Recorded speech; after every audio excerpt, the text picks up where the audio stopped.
everybody. Thanks for tuning in to House of Strides. Hopefully everyone did their homework. Today we have my good friend Alex Ruffo here. We're just going to be talking a lot about self-worth and getting to know his story. If you could, just tell me a little about yourself. And Yeah. Like I you love said, you. I love you too, Jared. But yeah, I'm Alex. I've met Jared when we both worked at Whole Foods. Our very fun trauma bonding experience. Where although we weren't in the same department, we were basically like right next to each other, almost in the same one. Yeah, you helped me out with line. See what I mean? No, they're going at it. Fucking birds. No, yeah, you helped me all the time when I had like customers, lines, anything like that, or as much as I could, as long as a drunken maniac didn't get in our way. Oh my god, yeah, that was we can get into much of a regular thing there. Yeah, anyone working retail, I'm sure you can understand. You got calm nights sometimes, and you have other nights where it's that customer will come in or that man. Yeah. You were there a lot of times when it was physical hard work, but it was mentally and emotionally draining sometimes. But yeah. I think you just had a very good mental understanding of, I don't know, separating yourself from it. You kept me in check without saying anything sometimes. Just having a good work ethic, but more importantly, having a good mentality of like not losing your shit. And that's definitely a reason why I wanted to have you on the show. Is I look up to you in that way. I don't know how the hell you did it. So like, were you always that way, or do you feel? Well, with like work ethic, right? Like, I don't know. Like for me, like I definitely have points. Like I don't say like I have the best one, but like like with a job, right? I'm being paid to be here. Yeah. Do what is asked of me. And I'll do it. You're responsible. Yeah, I'm responsible yeah. enough to do that. And then like even like growing up to like school stuff, like it's always been like a thing. Like, all right, get the stuff done, that like homework and whatnot, like understanding the material to make sure like I can go on and like do whatever next. Yeah. So it's always been like a thing for me where I am just working at the necessary task in front of me. Yeah. So I can do whatever I want to relax and like work hard, play hard, kind of. Exactly. Yeah. If you had to tell yourself advice 10 years ago, like that, now, mm-hmm. What kind of advice do you think you would tell, Alex 10 years ago? If I had to go back now, and that is a very crucial age too, because I remember I was lost in every sense of the word, like high school, college. I was moving in directions, but I didn't know where I was going. So like looking now, right? I feel like I hope it's gonna get all the licking on the mic. For me, right? And I look back at that time and like what ended up happening now. Some of the colleges like that I got accepted into was just like one of them was the one that I ended up transferring to from community anyways. Yeah. So like I'm wondering, what if I just went there immediately? That's like something like I've always wondered. Kind of live with. Yeah. Just look at the same time, like I was definitely much like shyer and like unwilling to do like even something like this like at that age. Yeah. And you're doing great. You're like, yeah, no, like but I get it because I was the same way. I don't know. I don't think I would have any of the stuff I'm doing nowadays, I don't think 10 years ago would have had the balls to even try it. Like, Mhm. no, it's Yeah, I get that. Like, I mean, you could have fooled me though. The way that you carry yourself now, I don't know. I think that's why I gravitated towards. I like wanted to be your friend. Wanted to.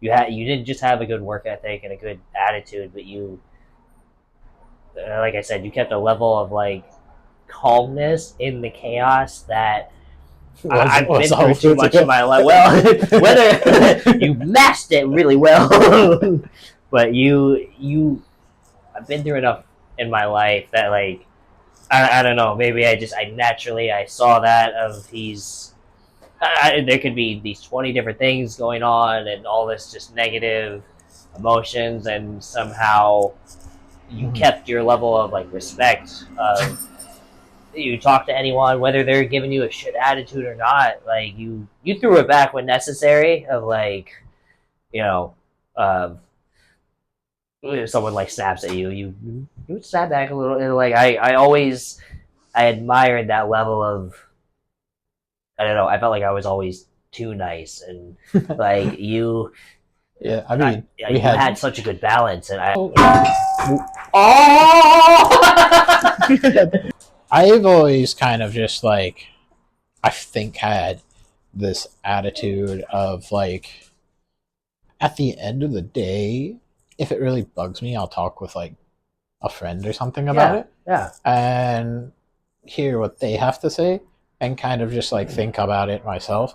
And if it ever gets to the point, like I think I've always been good about just like if the issues just overwhelming me too much, I yeah. can either like find a way to address it, like or just like walk away from it if I don't feel I like mean, I'll tell you right now, that's healthy. That's like that's you have a good head on your shoulders. If that's your approach, that's I struggle to do that sometimes. Like there's times when I shut down.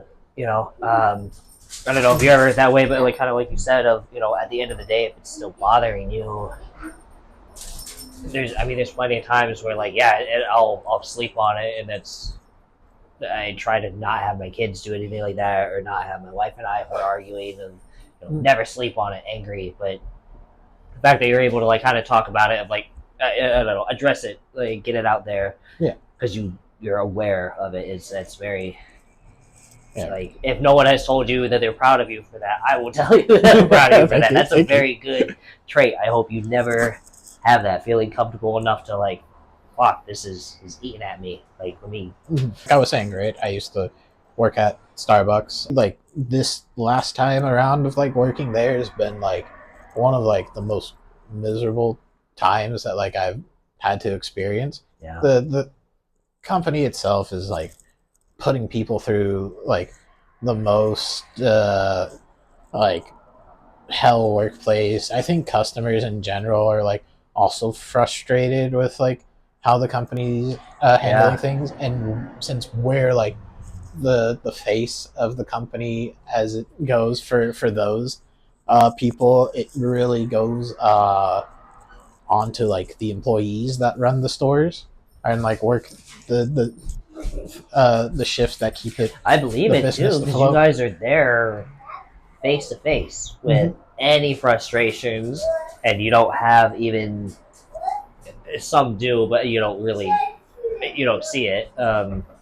You don't really have that space that like how we did, like the cooler to go in and like fucking like Yeah, like you're there and you gotta keep it cool the whole time despite the shitty conditions and there was a lot of like complaints like starting from opening is like, hey, how come like this isn't being done?